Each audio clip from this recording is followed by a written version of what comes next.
Okay, let me get my camera going so you can see me.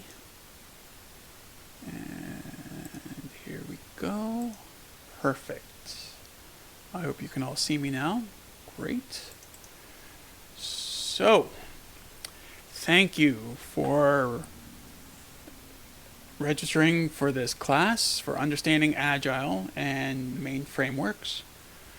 This is a course to help you understand kind of the deeper meaning of Agile, about being Agile, and giving you that high level of how everything kind of ties in within some main frameworks that are being used.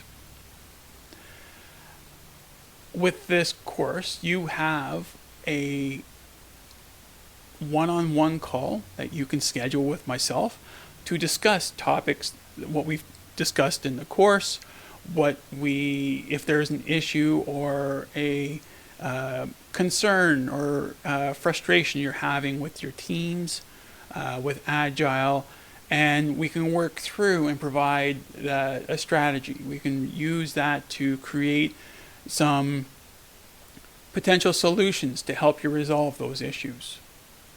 So let's get to it, shall we? A lot of teams, a lot of organizations, when they go through an Agile transformation, some of them don't fully understand or appreciate the history of where it came from. And I think that's one of the things that needs to happen, is understanding the history behind it. Because when you understand the history and what were the intentions of becoming Agile, then it allows for the opportunity to grow. There's that old saying, if you ignore history, you're doomed to repeat it.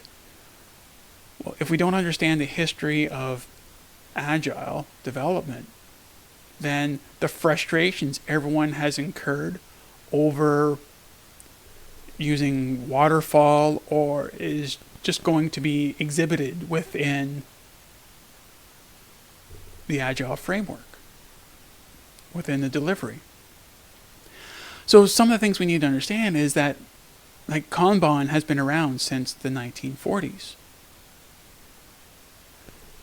The manifesto was created in 2001.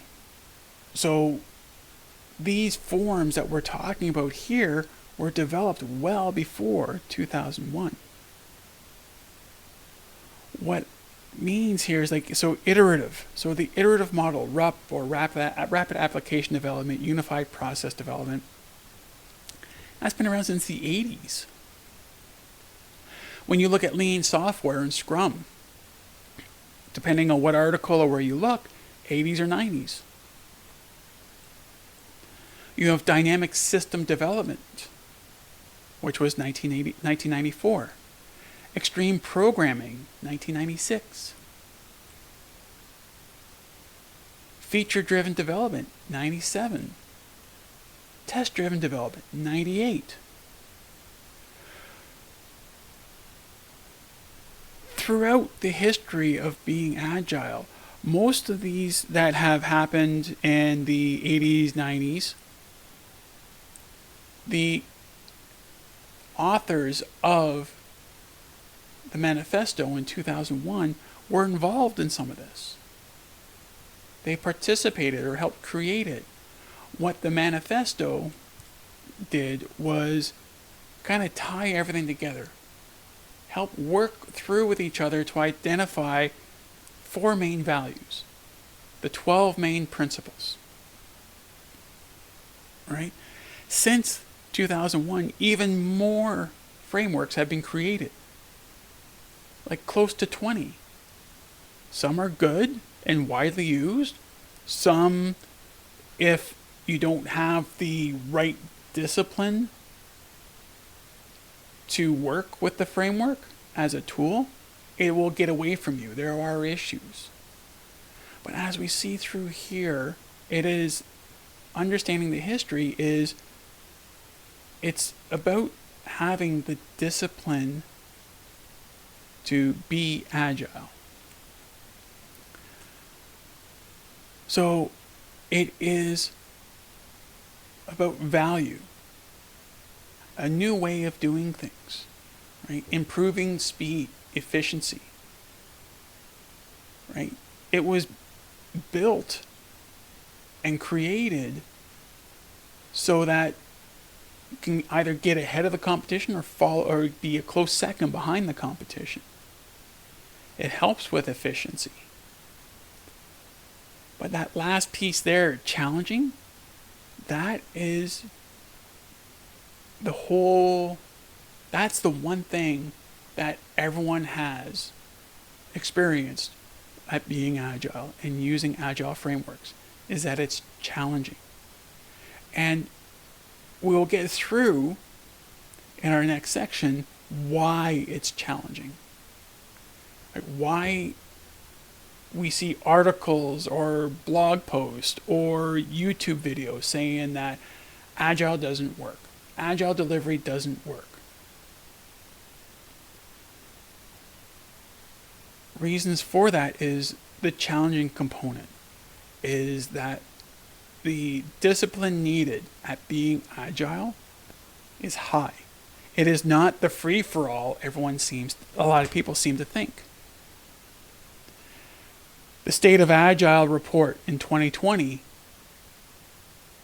came out and said and found that out of the 2,000 organizations they studied, they researched, only 5% would be considered being agile from end to end, while 95% struggled to implement, mature, or even adopt. There were constant frustrations, and that's the challenging piece. And as we showed in the last few slides, it's been around for a while. So we'll get through as to why there's that challenging component. Why, if something that's been around for so long is so challenging? Look at what, and it's not just agile that's been around and it's challenging. Waterfall's been around for much longer and it's still challenging for people. It's understanding the discipline that's needed to make it work right.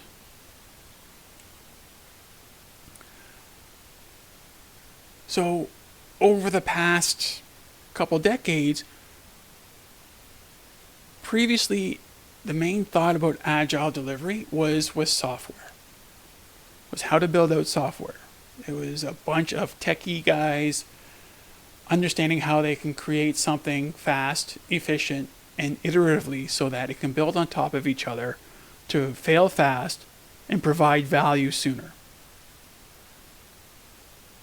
In today's world, that's not the case. Agile behaviors and actions can be used in other disciplines such as marketing, finance, for example, sales, support. The key thing out of is the growing pains that have happened, right? We're still experiencing issues with culture, issues with mindsets, issues with the interpretation of being agile and for agile delivery. Another survey was done of 200 organizations over 10 years. And they found that when they went through, 63% of leadership philosophy clashed with core agile values. 60% of IT organizations have less than half of their agile teams. 47% lack the experience in agile methods and techniques. 51 technical leaders do not have the leadership skills needed for large-scale agility. 45% of teams lack management support. So when we look at these numbers, the 51% of technical leaders do not have the leadership skills needed for large-scale agility. Is that to use agile management, it's a step away from traditional management. of teams, the command and control. And that 51% is that those leaders are implicitly or explicitly still using command and control behaviors to manage agile teams or departments. And it is that clashes, that doesn't allow for the evolution of agile delivery across teams, departments, divisions. Some of the other issues is, and I know I'm at fault for this, I've already done it a couple times in this past lesson, is agile is not a noun. Agile is an adjective, and you have agile teams, agile management, agile delivery. That's where some of the issues that go on right now regarding agile delivery is people are using agile as a noun. Agile is not a religion. It's become a point. You have individuals out there that call themselves agile evangelists. You have, if you go through some discussions with some agilists on what they feel within, like how they use agile mindsets, behaviors, and actions, and when they talk about agile delivery, it almost seems as if they're talking about Judaism or Catholicism or any other religion. It gets to that level where being in an agile environment for delivery of a service or a product is about changing the way they do work, not making it a religion. Dave Thomas has a great talk on YouTube where he talks about Agile is Dead. Dave Thomas is one of the original writers of the manifesto. And he goes through some of the issues that he's seen over the past couple decades regarding agile delivery. See, almost caught myself again. So, other issues that occur in that 51% of agile leadership is you're trying to fit traditional management styles into an agile. You're trying to put a square peg in a round hole. Right? Your team has transformed from that square hole that the square peg worked in to become more efficient and rounded off and effective. So they became a round hole. But the management, which is the square peg, is trying to still cram itself in that round hole. And there is where we see issues, when we see the clashes.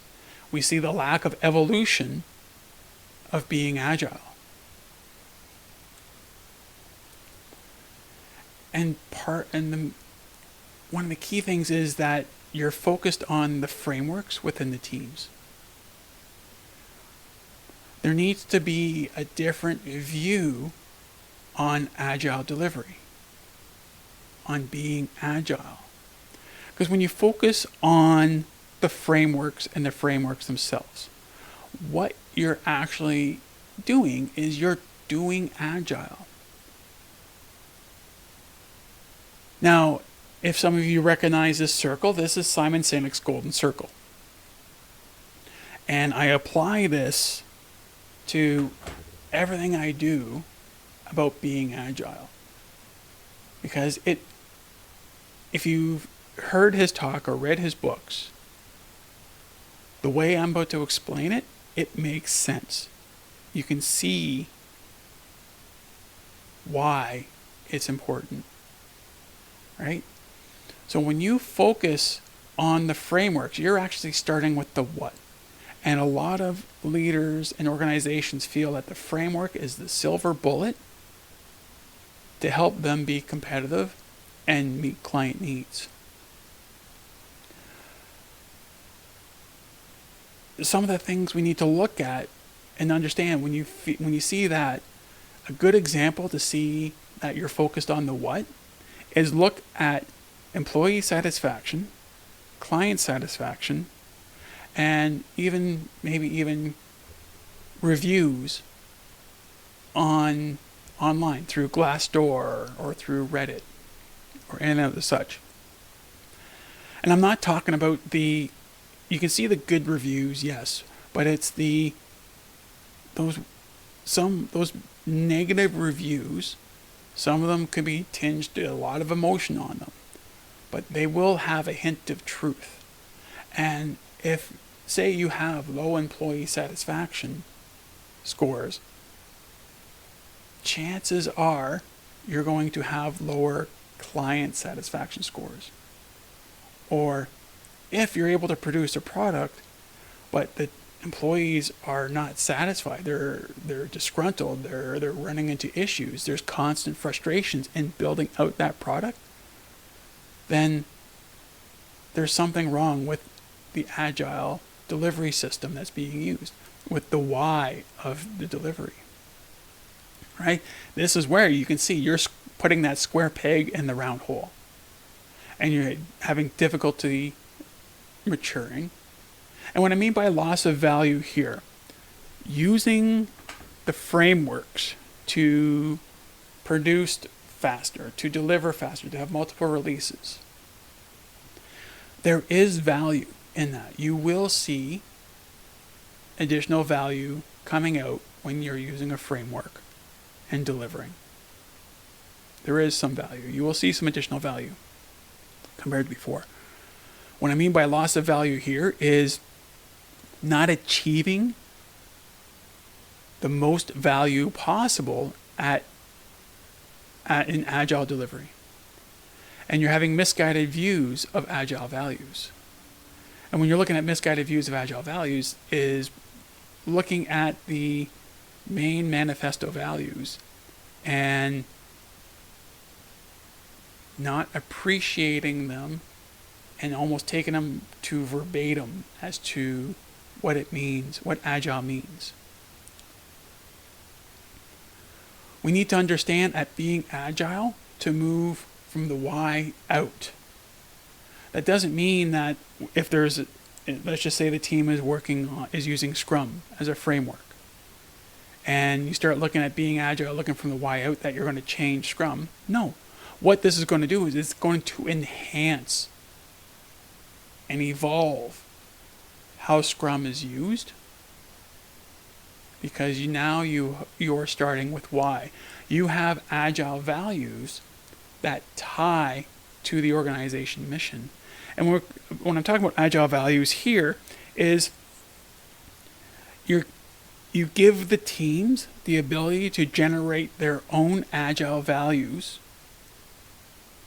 and have it link up. It's no different than when you create a mission, vision, and value statement for the organization. You're creating agile values for your team that you can trace back to the organization values, the mission, the vision. But these agile values are based on everyone within the team. It gives them kind of like a guidance on how to be agile, how to work together, how to create, when you create those team charters to move forward and work together. You're creating that starting point on the best agile delivery fit for the organization. Once you start with why, now it becomes easier to mature, because now everyone has those values. Everyone can work together. You'll have the leadership working to become those servant leaders to be more effective. And it's not tied to a specific framework. Some organizations feel that if they are a Scrum organization, if their software team is using Scrum, then everyone has to use Scrum, regardless of the department. That doesn't work all the time. Again, square peg, round hole. Because maybe you're using a tool, maybe finance, Scrum doesn't work, there's no value. Maybe finance could use a Kanban board instead to get work done. So there's a lot of things that we can look at being agile, and that's the key thing, is being agile. Not looking just at the framework, it's looking deep within the teams and the organization and departments on why they want to be agile, and then it drives out how they work to get there, and then using the what is your tool to help get there. And it makes that tool it makes the use of that tool more effective. Okay. Next, we will going in deeper into about being agile and how it all works together. Thank you.